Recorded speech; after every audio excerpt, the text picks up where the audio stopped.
नमस्कार दोस्तों, रीट के लिए सामाजिक विज्ञान की शिक्षण विधियों का टॉपिक हम देख रहे थे।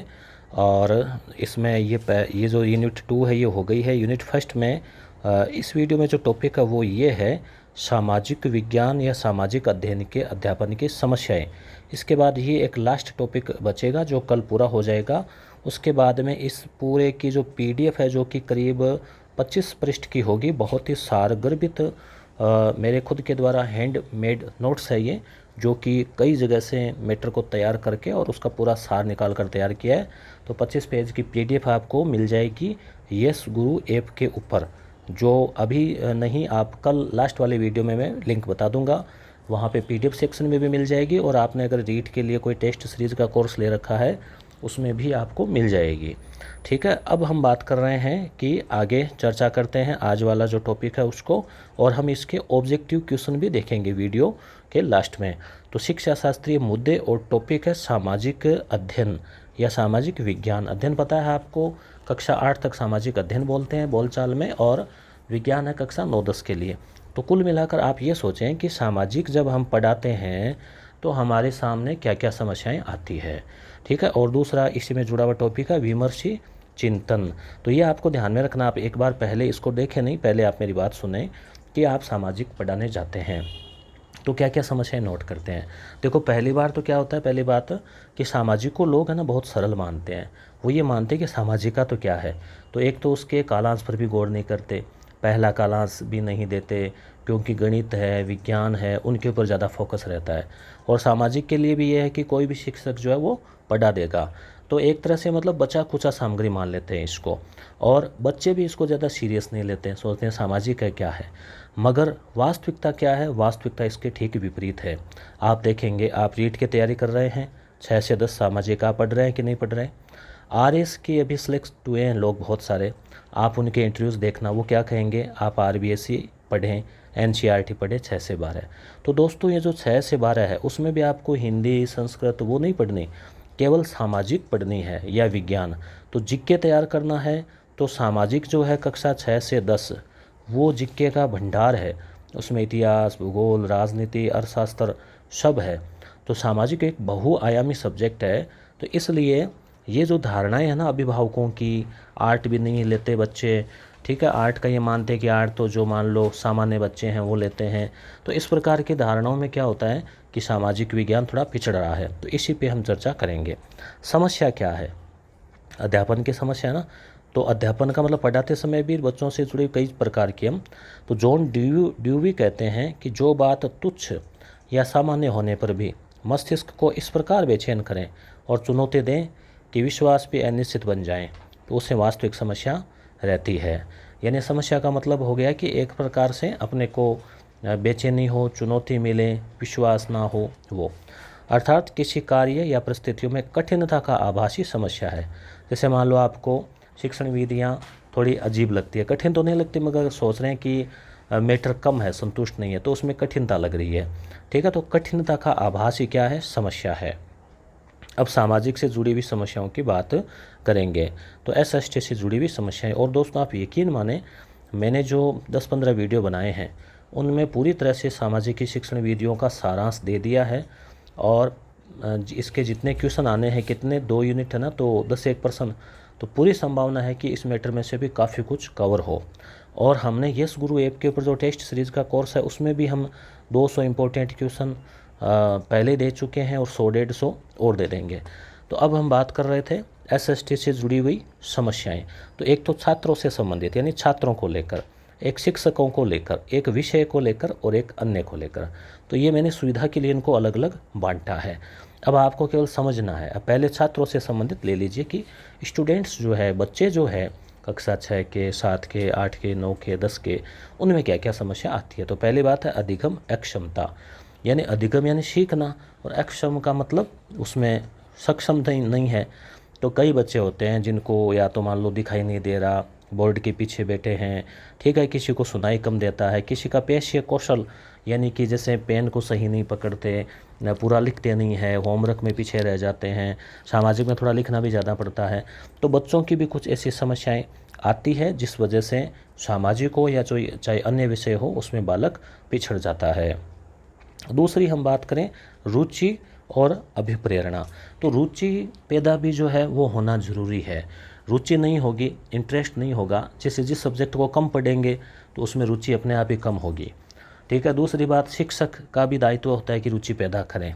और तीसरी बात, महत्व का पता होना। जब बच्चों को ये पता चल जाए कि ये जो सामाजिक है, या आप कक्षा 9-10 में पढ़ रहे हैं, आप याद रखो इसको कि आगे जाकर आप कंपटीशन दोगे, आगे जाके कोई भी एग्ज़ाम की तैयारी करोगे, कॉलेज करने के बाद भी आपको, एमए करने के बाद भी 6 से 10 तक सामाजिक टटोलनी पड़ेगी। और आज बीएड वाले जब कक्षा 6 से 10 तक की किताबें मांगते हैं ना, तो रीट की तैयारी वाले, तो बच्चों को आश्चर्य होता है कि ये तैयारी कर रहे हैं, हमारी छठी की किताब क्यों मांग रहे हैं। उनको पता नहीं कि इनमें जो सार है वो बाद में पता चलता है। तो इसलिए रुचि और अभिप्रेरणा ज़रूरी है। और रुचि जो है जन्मजात भी होती है और अर्जित होती है। 2 प्रकार की रुचियाँ होती हैं। और रुचि का मतलब हो गया इंटरेस्ट, किसी कार्य को इंटरेस्ट से करना।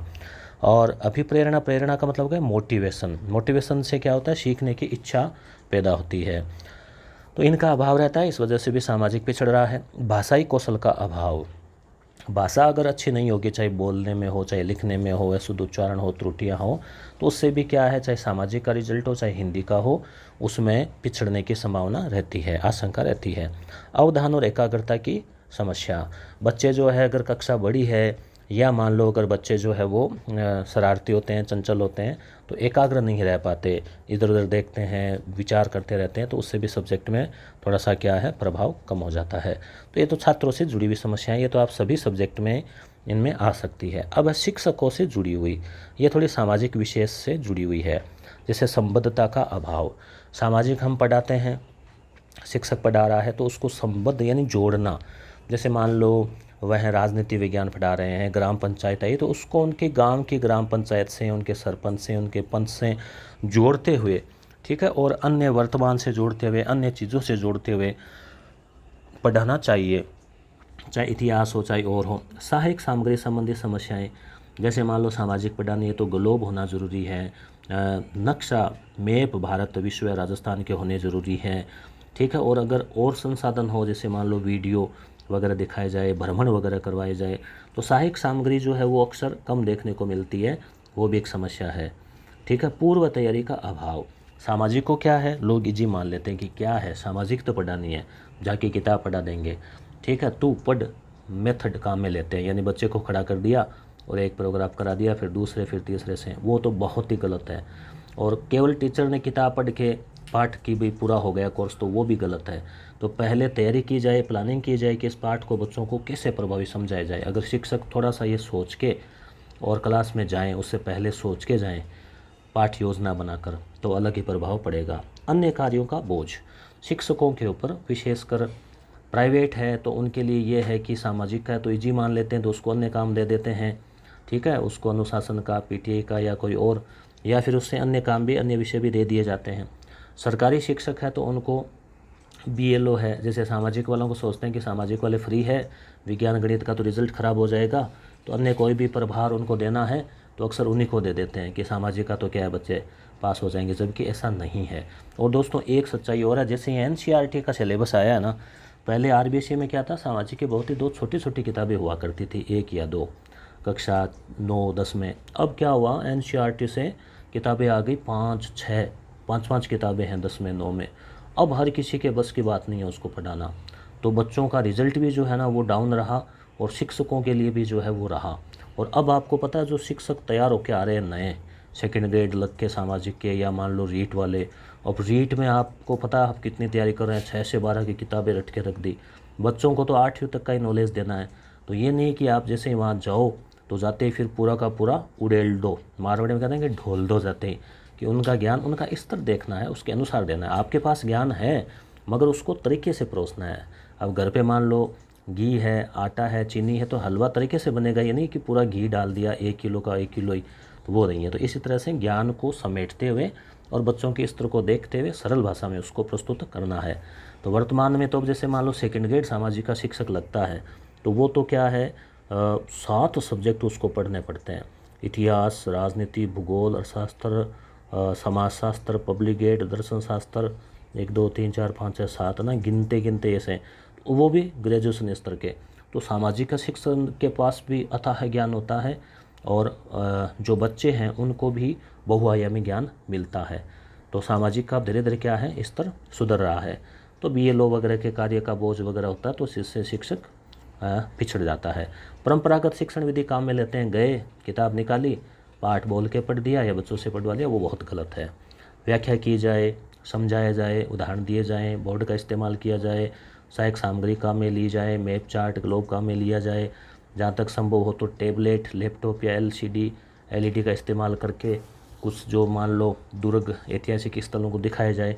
कार्य कारण समझाने की समस्या, बच्चों को जैसे कार्य के पीछे कारण क्या है, घटनाओं को समझने की क्रांतियाँ और उनको भी तरीके से समझाना चाहिए। कर्तव्य के प्रति उदासीनता, बहुत सारे शिक्षक ज्ञान होते हुए भी, ठीक है, और अच्छी तनख्वाह मिलते हुए भी कर्तव्य के प्रति उदासीन हो जाते हैं कि कर लेंगे, पढ़ा देंगे, क्या है, वो भी नहीं पढ़ा रहा, ये भी नहीं पढ़ा रहा, जो कुछ भी हो। अगर ऐसा किया जाता है तो वो भी क्या है, शिक्षण सभी के लिए जो है वो बहुत ही गलत प्रभाव डालता है और पिछड़ापन आता है। शैक्षिक भ्रमण का अभाव, शैक्षिक भ्रमण भी अक्सर नहीं करवाया जाता छात्रों से कि समस्या होगी, कौन जाएगा, तो कोविड भी चल रहा है इस वजह से। तो शिक्षक अपने जो व्यक्तिगत अनुभव है उनको भी शेयर नहीं कर पाता क्योंकि वो सोचता है कि सिलेबस ज़्यादा है, कोर्स कब करवाएंगे। तो ये शिक्षकों से जुड़ी हुई विषय संबंधी, एक तो टाइम टेबल, जैसे मान लो कोई भी स्कूल है तो उसमें पहले सोचते हैं कि अंग्रेजी पढ़ा दें, क्लास टीचर उनको बना दें, फिर गणित पढ़ा दें, फिर विज्ञान पढ़ा दें, फिर सामाजिक का आधी छुट्टी से पहले आता है या फिर लास्ट वाला आता है, तो वो भी एक समस्या है। फिर है विषयों का समूह है, सामाजिक कोई एक सब्जेक्ट नहीं है, उसमें चार सब्जेक्ट है, चारों की अलग अलग ट्यूनिंग है, चारों को अलग तरीके से पढ़ाना होता है। इतिहास का मान लो अच्छा ज्ञाता है मगर वो हो सकता है भूगोल अच्छे से पढ़ा पाए कि नहीं पाए, तो बहुआयामी नॉलेज होना ज़रूरी है।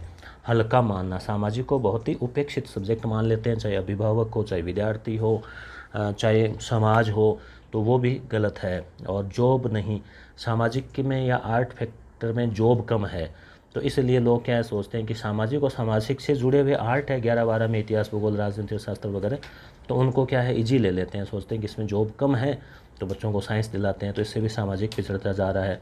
प्रयोगशाला नहीं है, हालांकि सामाजिक में विज्ञान के जितनी नहीं मगर कंपास हो, कुछ जियोग्राफी के कुछ हो उपकरण, तो वो भी ज़रूरी है। अपडेट संबंधी, जैसे सामाजिक में मान लो जनगणना है, कृषि के आंकड़े हैं, राजमार्ग है, ऐसे कई चीज़ें हैं, आप पढ़ रहे हैं, आपकी भी प्रॉब्लम आ रही होगी, वो अपडेट नहीं होते, तो उसमें भी क्या है बच्चे के ऐसे विश्वसनीयता नहीं बनती। पाठ्यक्रम की व्यापकता है, पाठ्यक्रम काफ़ी बड़ा है, तो अब NCERT में तो 5 किताबें हैं, तो उनको पूरी करवाएं, तो फिर व्यक्तिगत अनुभव उदाहरण नहीं दे पाएंगे, और उदाहरण वगैरह दिए ज़्यादा समझाए तो फिर किताबें पूरी नहीं होगी, तो काफ़ी समस्याएं हैं। अन्य में भौतिक संसाधन है, जैसे मान लो स्कूल में भौतिक संसाधनों की बात आ गई, तो जैसे कमरा है, कमरे संबंधी समस्या है, ठीक है, उसके अलावा पूरे संसाधन नहीं है। प्रशिक्षण का अभाव, जैसे शिक्षकों को प्रशिक्षण नहीं दिया जा रहा सामाजिक का पढ़ाने के लिए। कक्ष के आकार की समस्या, बच्चे या तो ज़्यादा है बहुत या कम है, तो ये लगभग 1200 वर्ग फीट होना चाहिए। 1200 वर्ग फीट का मतलब तो हो गया 40 बाई 40 का कमरा हो फीट का ना, 4 चौक 16, 35 फीट के वर्ग फीट के लगभग, तो बहुत बड़ा हॉल हो जाता है, इतना तो कहाँ मिलता है, परंतु एक आदर्श स्थिति है। और दोस्तों, आप यूट्यूब चैनल के ऊपर अभी तक सब्सक्राइब नहीं कर रखा है तो ज़रूर करें। अब ये तो समस्याएं थी, अब समस्या का समाधान भी है। तो सामान्यतः प्रयत्न और भूल का सिद्धांत जो है किसका, थार्नडाइक वाला ना, वो काम में लिया जाता है। प्रयत्न भूल का मतलब हम कोशिश करते हैं, कुछ गलतियां रहती है, उनको सुधारते हैं, तो गलतियों से सीखते जाते हैं, परंतु ये तो एक लंबी प्रोसेस है। जॉन ड्यूवी कहते हैं कि पढ़े लिखे जो विद्वान लोग हैं उनके लिए ये प्रोसेस काम की नहीं है, उनको तो क्या है विमर्श चिंतन काम में लेना चाहिए। विमर्श चिंतन का सुझाव देते हैं। अब ये विमर्श चिंतन क्या है, विमर्श का मतलब हम कहते हैं ना कि विचार विमर्श कर लो, कि विचार कर लो फिर विमर्श कर लो, यानी आपस में डिस्कस कर लो, चर्चा कर लो, सोच लो अच्छे से, तो विमर्श हो गया। अब विमर्श चिंतन क्या है, तो जॉन ड्यूवी समस्या समाधान के लिए विमर्श चिंतन को श्रेष्ठ मानते हैं। विद्वान लोग, शिक्षकों को, पढ़े लिखों को, शिक्षित व्यक्तियों को विमर्श चिंतन करना चाहिए। जैसे मान लो आप सोच रहे हैं कि भाई हम, आप करते हैं ना, कई बार कमेंट करते हैं कि सर हमने RBSC की पढ़ ली, ठीक है, यस गुरु वाला आपका अलादीन का चिराग पढ़ लिया, जो हमारे नोट्स है वो, और हमने ओल्ड पेपर पढ़ लिए, हमने ये पढ़ लिया, अब बताओ इतना काफ़ी है क्या। तो फिर आप हमसे पूछते हैं, दूसरे गुरुजनों से पूछते हैं, तो वो क्या है, वो एक विमर्श है। उसके बाद में आप डिस्कस कर निर्णय लेते हैं कि चलो इतने लोगों ने हमें कह दिया कि हाँ ये ठीक है, ये ठीक है।